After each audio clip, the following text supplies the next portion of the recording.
Alright, ladies and gentlemen, can everybody hear me? Alright, so what we have going on here is a bad Schrader valve. So that little valve that holds it in there is leaking. The refrigerator's going to come out. So this is a core removal tool, and if I screw this in like so, it grabs that Schrader valve and unscrews it. It's exactly the same type of Schrader valve tool that you use on cars. So some people that have issues with people parking, they can loosen the Schrader valves, put the cap back on, and it will very quietly leak out over the night. So I've heard. But I need to replace this one.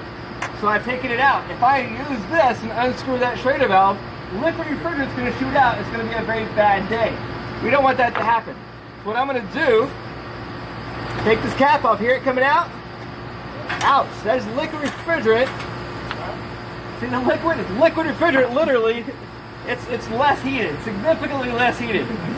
I'm going to use this tool and screw this tool on here.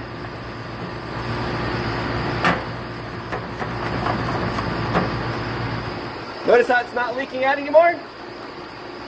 Then I'm going to take this piece, which has this end on it, and it's going to go inside of there and unscrew it.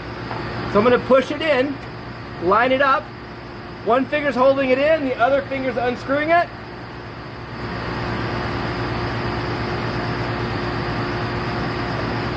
I felt it kind of click. I know that I got the end of the threads, and I'm just going to see the pressure push that out. And here's what's beautiful, I have a valve right here. I'm going to close this valve off. And now I'm going to unscrew the very back side. There's the bad Schrader valve. That's so good. That's so good. So now we want to take, everybody look at it, but we want to throw it away because I don't want it being used accidentally. So now I got my new one.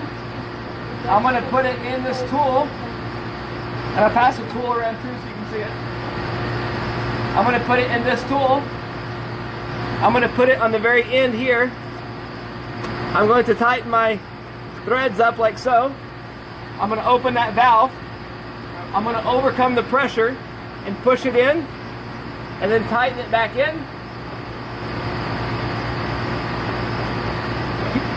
Not to over tighten it, don't want to strip the threads. I'm going to close this valve off. I'm going to unscrew this, and if it's done right,